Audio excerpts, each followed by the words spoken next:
Welcome back dear students. कैसे हैं आप सब लोग? उम्मीद है कि आप सब ठीक होंगे। इस वीडियो में हम प्रेजेंट टेंस का last part present perfect continuous tense complete करेंगे।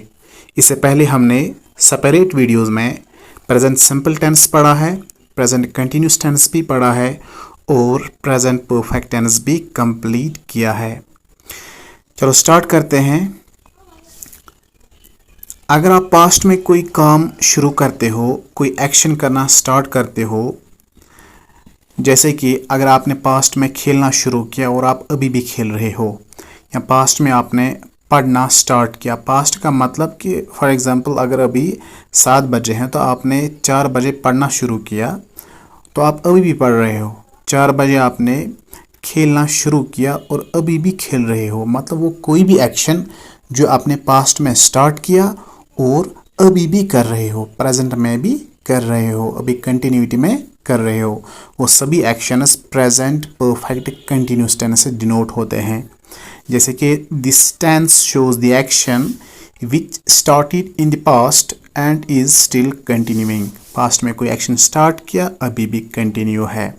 वो सभी एक्शंस शो करने के लिए प्रेजेंट परफेक्ट कंटिन्यूस टेंस का यूज होता है।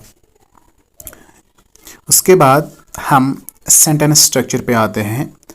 अगर हम एसए2 रूल की बात करें, जब हम एफर्मेटिव या पॉजिटिव सेंटेंस बनाते हैं तो सबसे पहले सब्जेक्ट का इस्तेमाल होता है, उसके बाद हेल्पिंग वर्ब हैज़ या हैव का इस्तेमाल होता है, इसके बाद बीन, उसके बाद first form of the verb के साथ आईएनजी मतलब fourth form of the verb, उसके बाद ऑब्जेक्ट मतलब subject has, have, been, fourth form of the verb plus object.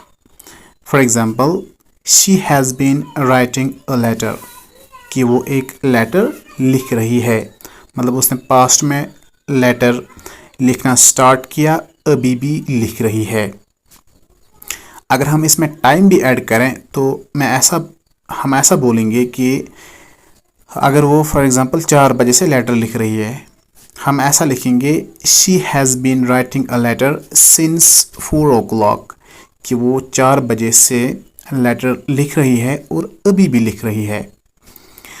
उसके बाद जो नेगेटिव रूल है इसका, उसमें सबसे पहले subject has, have, not been plus fourth form of the verb and at last object.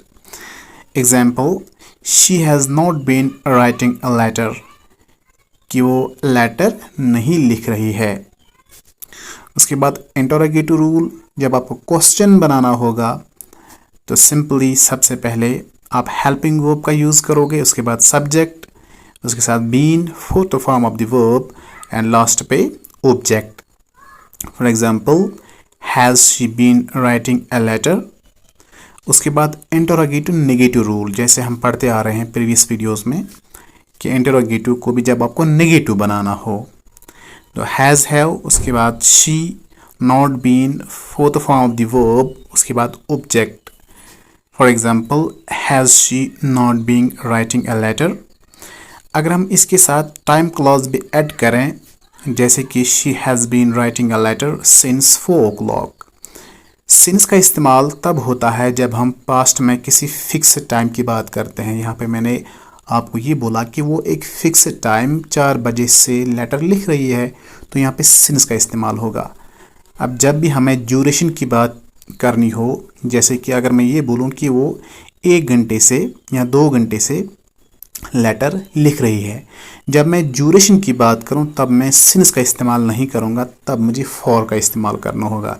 जैसे कि she has been writing a letter for 2 hours, मतलब वो 2 घंटे से लेटर लिख रही है। यहाँ पे मैंने पास्ट के किसी फिक्स टाइम की बात नहीं की, यहाँ पे मैंने जनरली ड्यूरेशन की बात की, 2 घंटे की बात की। सो ये क्विक रिकैप था प्रेजेंट परफेक्ट कंटिन्यूस टेंस का। Thank you very much.